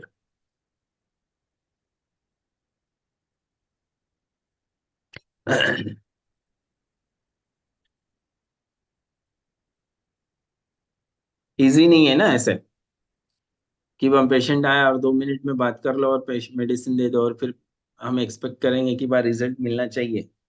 It is not so easy ना, हमको efforts करना जरूरी है। But जब practice हो जाती है ना, तो कोई भी चीज जब नहीं होती है तो हमको जब पता नहीं रहता तो हम उसको रीड करते हैं, अंडरस्टैंड करते हैं, तो वो जब इनबिल्ड हो जाती है तो इजी होने लगती है, फिर हमको उतना एफर्ट्स करने की, हर बार एफर्ट्स करने की जरूरत नहीं पड़ती।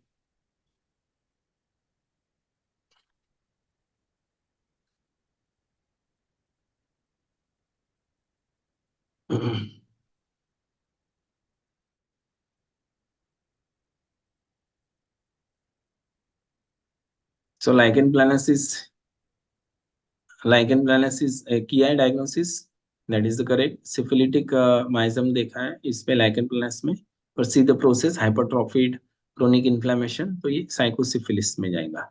और remedy is the sepia someone, पर don't directly jump to remedy, understanding भी देखिए कि क्या लिया है आपने रेमेडी के लिए। क्रॉस लेग लिया है, इंडिफरेंस लिया है, इंडिफरेंस से भी बड़ा क्या है? Perception, the wrong perception. Wrong perception को हम क्या बोलते हैं? कैसे परसीव किया आपने लाइफ को, इंसिडेंट्स को,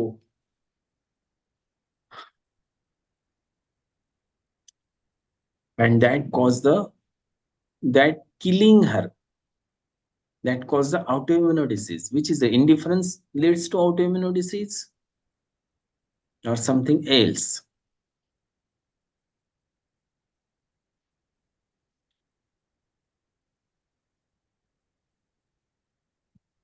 So there is a symptomatology, whatever the interpretation I have done on the Lipschitz table, the reserve दिख रही, taciturn है, sensitivity to noise है, contradiction intolerance है, anxiety future about है, high self esteem है, ambitious है क्योंकि उद्योग करना है, business करना है, indifference काफी है, silent चाहिए, insensibility, amusement, aversion to company. Now ये तो symptoms आए, अभी इसके इस पे देंगे तो काम नहीं होगा. और ट्राई टू अंडरस्टैंड, अगर ये सोरा साइकोसिक डिसीज होता है तो शायद ये ले भी लेते हम साइकोटिक सिम्टम्स इसमें या साइकोसिफिलिटिक. हमको ये माइजमेटिक क्लीवेज करना है कि कौन से सिम्टम सोरिक है, साइकोटिक और सिफिलिटिक है. तो sensitive to noise basic sensitivity है तो ये सोरा है. Anxiety future psora, reserve, taciturn, all these symptoms are psychosis, and the symptoms like indifference is psychosyphilis, silent and insensibility is the syphilis. तो कैसे इसको रूब्रिक फॉर्म में convert करें ताकि ये साइकोसिफिलिटिक केस है ना, तो ये साइकोटिक सिम्टम से अगर हम रेमेडी निकालेंगे, जैसे रिजर्व, टैसिटन, हो सकता है इग्निशिया है, हो सकता है नाइट्रोम्यूरा है, हो सकता है सीपिया है, तो क्या वो रेमेडी करेक्ट होंगी? That is the genetic constitutional simillimum होंगी जो ऑटोइम्यून डिसीज को ठीक कर पाएंगी. So we need to understand in the different perspective with the filtration with the MISM. We have to take the psychosyphilitic and frank-syphilitic symptoms, not craving and aversion. Craving and aversion यहाँ पे important नहीं है, ध्यान में रखना. ये important होता सोरा साइकोसिस बीमारी होता है या साइकोसिस बीमारी होता तो शायद फिल्ट्रेशन के लिए ले भी लेते. ये साइकोसिफिलिटिक बीमारी, ऑटोइम्यून बीमारी है. Syphilitic miasm belongs to syphilitic miasm, self destruction वाली बीमारी. ये कोई फॉरेन मटेरियल मतलब बैक्टीरिया वायरस से बीमारी नहीं आई है, बराबर, इसको बॉडी ने तैयार किया है. So miasmatic totality, try to understand the thing which is most important. What I perceive is the silent after the incidents, and the silence is in the so depth the patient goes the out of control कि वो हर जगह पे silent चाहिए, phone पे भी बात नहीं करेंगी. इंडिफरेंस भी साइलेंट से आया है, ध्यान में रखिए, क्योंकि साइलेंट चाहिए इसलिए वो इंडिफरेंस हो. सब साइलेंट, शांत, एंजॉयमेंट नहीं, दोस्तों से बॉन्डिंग नहीं, क्योंकि साइलेंट. अगर दोस्त किए तो झगड़ा हो, तो झगड़ा नहीं चाहिए. इसलिए क्यों झगड़ा कैसे कैसे अवॉइड करेंगे? साइलेंट रहने से. So this is the most important and the core of the case. How we convert it into the syphilitic rubric, that is again more important. When the person is in the out of control, when the patient or person behaving erratically, when there is a false belief or false perception, that means there must be a delusion and delirium.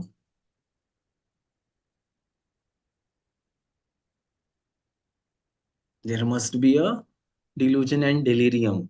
तो यहाँ पे delusion silent नहीं है, यहाँ पे आएगा साइकोसिफिलिटिक case. कैसे हम इसको ये करें? साइकोसिफिलिट स्लोली प्रोग्रेसिव केस रहती है तो cause is not important. Elements from नहीं कि elements from grief, elements from disappointment, ये नहीं आएगा यहाँ पे, ध्यान में रखो. अगर साइकोसिफिलिटिक केस है तो ये नहीं आएगा कॉजेशन. ये इंपॉर्टेंट है कि कैसे प्रोसीड करेंगे. Syphilitic rubric belongs to mind, ये इंपॉर्टेंट है. इसको अगर क्रैक करना है केस को या क्यूर करना है तो syphilitic rubric belongs to mind. Syphilitic rubric अगर माइंड का बाय चांस नहीं तो syphilitic rubric belongs to physical general और general symptom, disposition, sensitivity, thermal thirst. ये बात की बात है. Most important syphilitic rubric of mind and general. General symptom से नहीं, माइंड से पहले, अगर नहीं है तो फिर general symptoms. The most important rubric I have taken here from is the delirium silent is the core of the case. Delirium silent. Second most important is the indifference and apathy. You can see going through whole, which even you can see the indifference towards the sexual activity. And more than that, indifference to caution, there is an insensibility, there is anesthesia, no sensation at all. कि क्या बोलते हैं हम, sensation ही नहीं है, बधिर हो गए. तो बधिर, no enjoyment at all in the sexual activity. Aversion to sex is the different, but there is no enjoyment at all. So it is like anesthesia, insensibility. Take it as an insensibility. इसको भी explore करना है. Just कि aversion नहीं है, just इच्छा नहीं है, तो पसंद ही नहीं, तो ट्राई टू अंडरस्टैंड कि क्या अभी जो केस ने मैं बताया कि इच्छा नहीं है, क्यों, अरे थक जाती हूँ मैं, इतना काम, दिन दिन भर का, बॉडी रिस्पॉन्ड ही नहीं करती, तो क्या वो सेक्सुअल एक्टिविटी में इच्छा होगी. तो try to understand the scene behind it. यहाँ पे वैसी चीज है क्या, नहीं. यहाँ पे कैसा है कि there is no enjoyment at all, there is insensibility. Right. So delirium, silent, indifference, apathy, insensibility. देखिए ये भी तीन ही, कोई और दूसरा कोई क्रेविंग स्वीट नहीं, कुछ नहीं. अगर ये कोई दूसरा केस होता, फंक्शनल केस होता, साइकोटिक केस होता या सोरा साइकोटिक केस होता, तो शायद वो सब इंपॉर्टेंस तब रहते. Depends on the case, I already explain. तो अभी अगर इसको रेपर्टाइज करेंगे तो तीन ड्रग मोस्टली आ रहे हैं, तो हाइपोथैलेमस, बेलाडोना और veratrum. Hypothalamus, belladonna, veratrum. Sepia नहीं है इसमें. ये किसी ने लाइन मार दिया यहाँ पे. सेपिया नहीं है इसमें. बेलाडोना, हाइपोथैलेमस और वेराट्रोप. कौन सा है अभी. अभी इसको डिफरेंशिएट करना है, तो अभी इसको डिफरेंशिएट डिस्पोजिशन और बाकी जो सिम्टम्स है उसके लेवल, उसके बेस पे हम डिफरेंशिएट कर सकते हैं. अभी इससे ग्रुप ऑफ 3 रेमेडीज आ गई. अभी इसको हमको रेमेडी को डिफरेंशिएशन करना है. एसएमएस कैसा है, उसका सेंसिटिविटी कैसा है, डिस्पोजिशन कैसा है, रिएक्शन कैसा है, बेलाडोना कैसा है और वेराट्रोप कैसा है.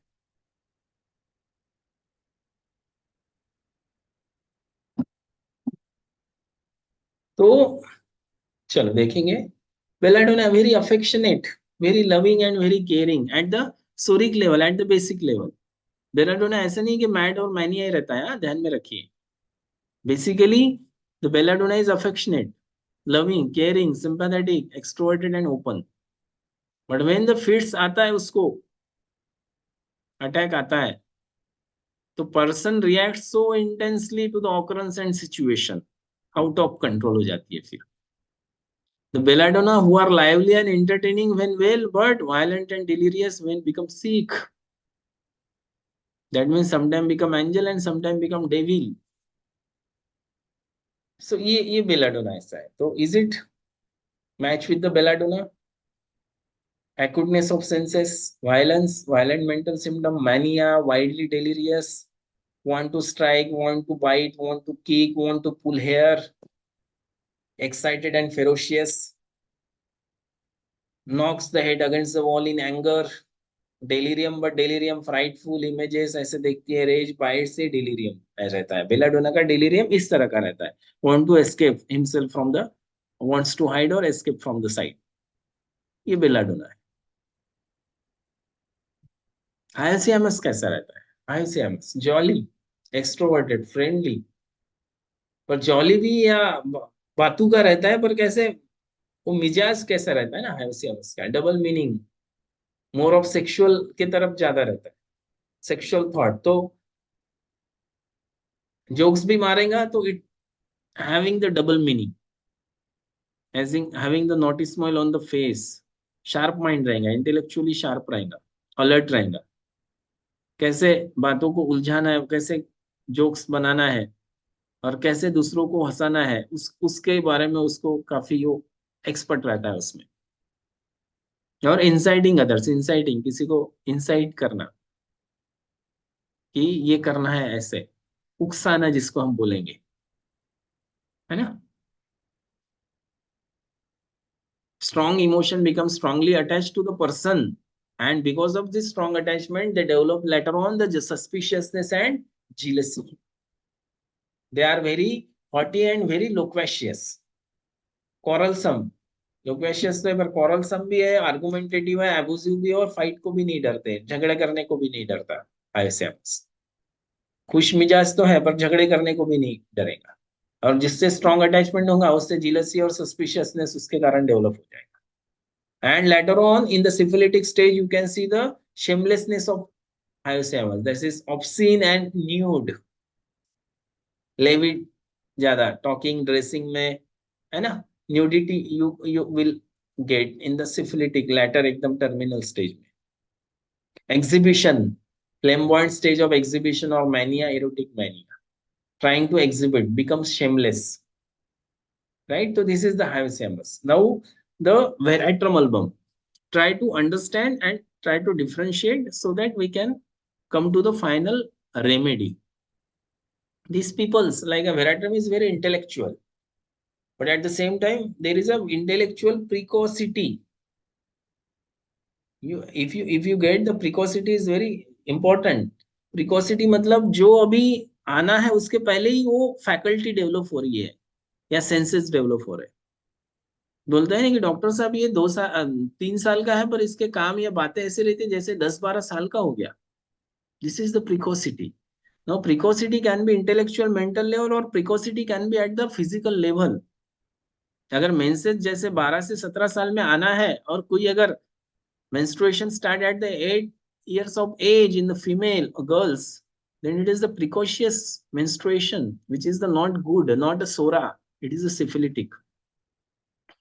So if you get the precocity in your case, take it as an important mental symptom. बराबर है कि नहीं? वेरी एम्बिशियस, पर एम्बिशियस कैसे रहता है ये वेरेट्रम, जैसे 3 इडियट में देखा है ना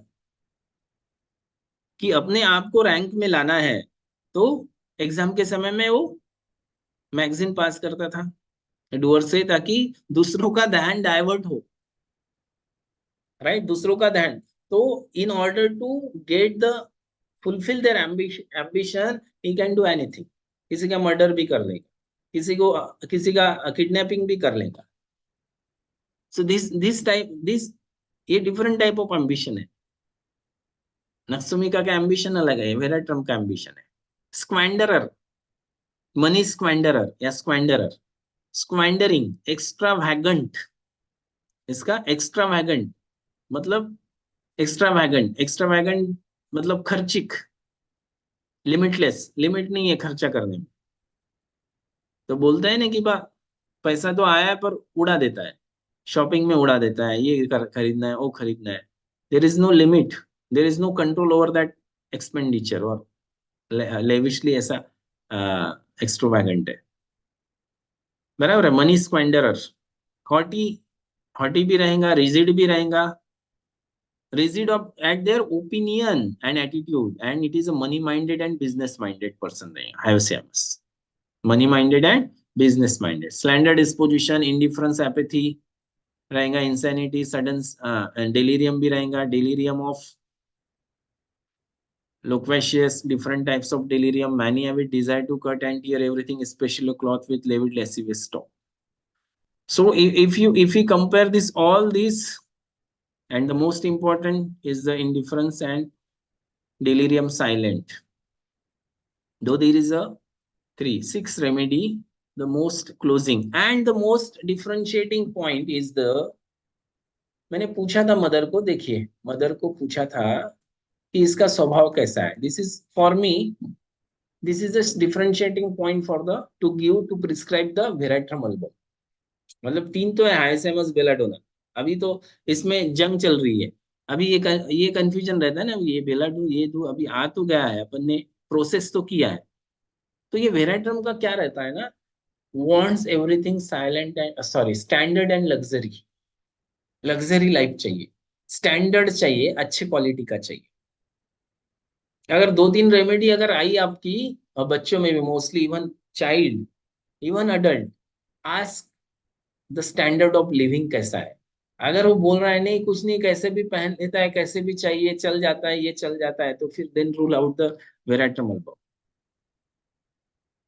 यहाँ पे क्या है, स्टैंडर्ड पाइजे, अच्छे क्वालिटी का चाहिए, अच्छा रहना है, अच्छा दिखना है, लग्जरी लाइफ चाहिए, पैसा चाहिए, मनी ओरिएंटेड है। All these things goes towards the veratrum album. That's why the veratrum album was selected and given in single dose because the autoimmune disease है, मेन पे दे रहे हैं, सेंसिटिविटी हाई है, तो I prescribe it in the single dose. देखो वेराट्रामाइसिन 1 mg 1 dose दिया है at the point of case taking, और 15 दिन का एसएल दिया है, वो लिखा नहीं है इसमें. अभी फॉलो अप आफ्टर 15 से 20 दिन बाद follow up, the patient feels relax mentally. अभी हमने वो कन्फ्लिक्ट को दिया है ना, वो रॉन्ग परसेप्शन को दिया है कि बस साइलेंट रहना ही जिंदगी का मकसद है. ये परसेप्शन ही रॉन्ग है ना.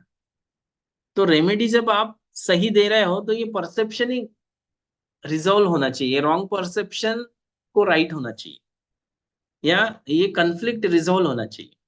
That then the your remedy is right,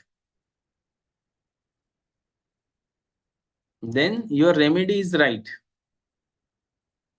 अभी रिसेंटली कुछ एक लड़की थी कि माइग्रेन की केस अभी आ रही, 2 से 3 महीने काफी दिनों से आ रही है, पर बार बार उसके पेरेंट्स भी कंप्लेंट कर रहे हैं कि ये जैसे है 5'8" उसका हाइट, पर उसका जो वेट है वो 54-60 ऐसा है. मतलब दिखती है थोड़ी लीन थी, नहीं दिखती है, पर पेशेंट को ऐसा लगता है, वो लड़की को ऐसा लगता था कि मैं मोटी हो रही हूँ. तो वो खाना नहीं खाती थी, थोड़ा खाना खाती थी. मैं कुछ मेडिसिन देता था, जैसे हम कभी अल्फा अल्फा प्रिस्क्राइब कर लेते हैं एपेटाइजर करके, ऐसा कॉम्प्लीमेंट्री या सप्लीमेंट करके, तो ताकि थोड़ा सा भूख बढ़े, है ना. या कॉन्स्टिट्यूशनल मेडिसिन ही हम जब देते हैं तो भूख अगर कम है तो बढ़ना चाहिए. तो इसका थिंकिंग प्रोसेस देखिए, कि इसका परसेप्शन देखिए कि खाना खाऊंगी तो मोटी हो जाऊंगी, और उसको लग रहा है कि मैं मोटी हो गई या मोटी हो रही हूँ, तो डिल्यूजन ही. तो ये उसका रॉन्ग परसेप्शन है कि बढ़ जाएगा, वजन बढ़ जाएगा, तो वजन बढ़ जाएगा, ये wrong perception. So I have prescribe on the basis of fear of extra wagon. बराबर है कि नहीं. तो ये पर से जब 15 दिन बाद उसके पेरेंट्स आए, वो पेशेंट नहीं आई थी, तो पेरेंट्स से बोल रहे कि डॉक्टर साहब ये अभी खाना खा रही है और इसका वजन भी बढ़ गया. पेशेंट से बात किया तो अभी नहीं लग रहा, बोलते मैं सोचती नहीं हूँ कि मेरा मैं वजन बढ़ेगा करके.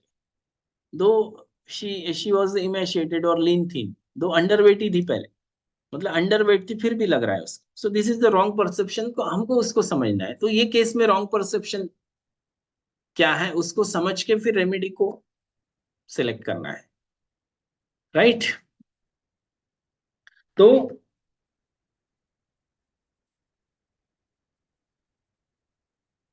Battery is going down.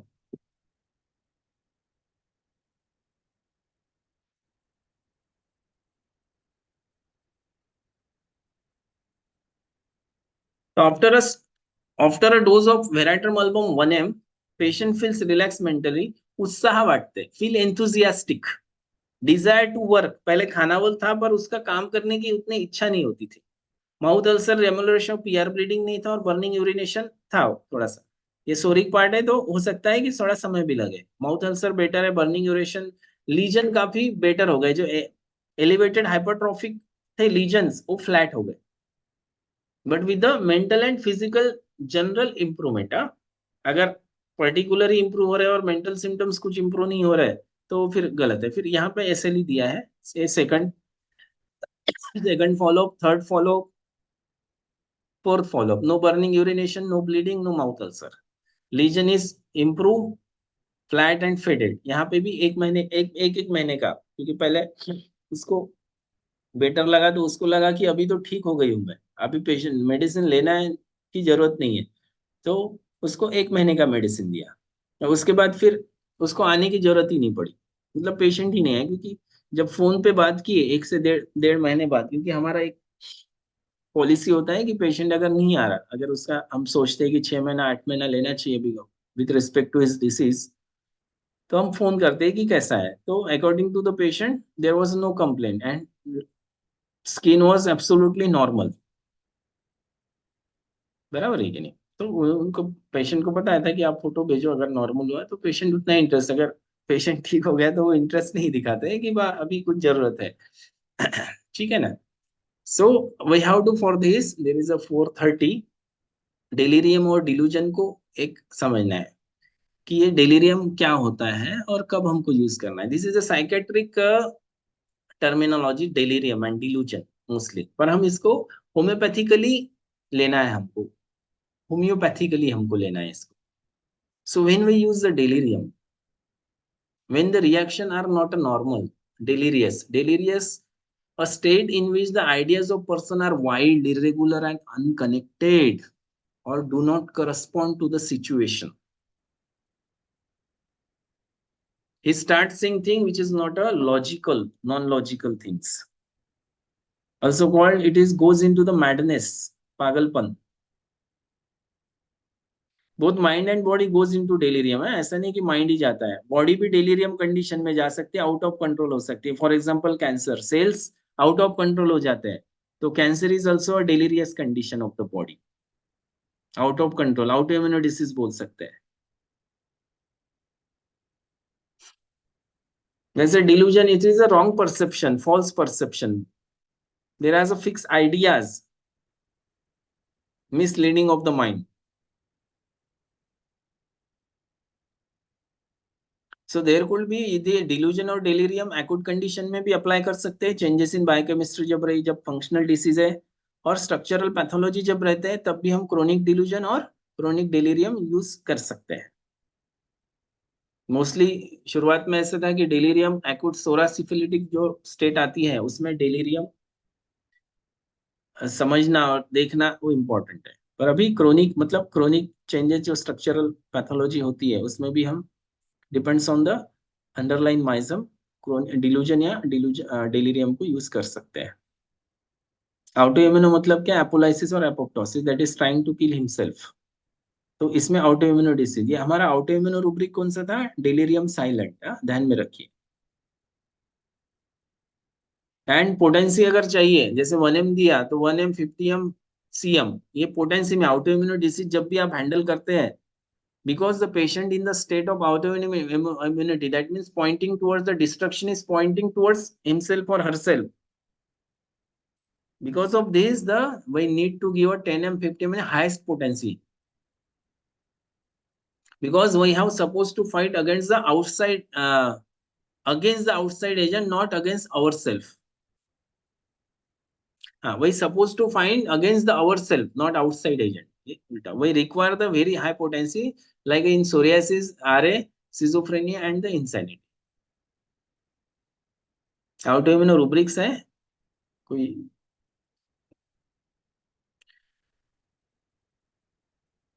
refusing medicine, refusing treatment, it is again the autoimmune.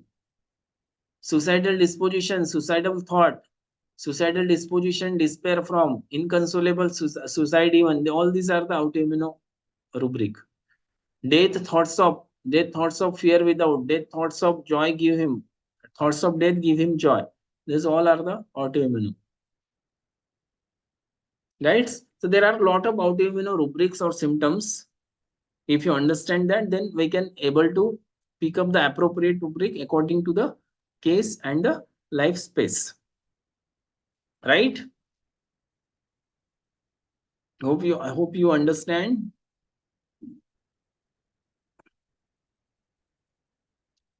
Anyone wants to share, wants to ask any query related to case, related to interpretation?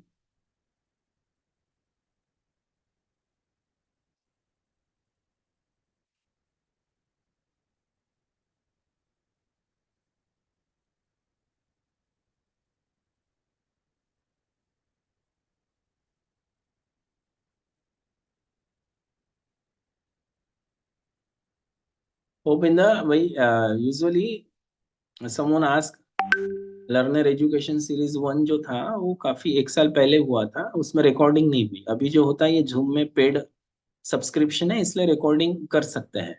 तो इसका आपको जो भी एलियस अक्टूबर से शुरू हुआ है और मोर देन 10-15 मतलब 10 मोर देन 10 सेशंस हुए हैं, तो जितने भी सेशन हुए उसका रिकॉर्डिंग है और हम ग्रेजुअली उसको यूट्यूब पे अपलोड करते हैं. तो आपको जो पुराने सेशन है वो आपको यूट्यूब पे मिलेंगे. तो you can subscribe the doctor Nimje advance homeopathy जो चैनल है, आप उसको अगर सब्सक्राइब करेंगे तो आपको सब डिस्प्ले हो जाएगा, आप उसको सुन पाएंगे, समझ पाएंगे. because there was a wonderful cases like a migraine में कैसे approach करना है, कैसे psychosyphilitic rubric में जाना, allergic disease, generalized anxiety disorder. There was a case of OCD, obsessive compulsive disorder, which was very difficult to treat in the practice, right? So if you listen and listen it carefully, then definitely it will give the good understanding. And the ultimate goal is to improve the practice. मेरी भी practice और सब लोगों की practice, every homeopath, right? So if you have any query, if you don't want to share now, you can share through the WhatsApp. You can chat or messaging me through the WhatsApp. I will try to give the answer for that. Okay. So thank you very much for the careful listening.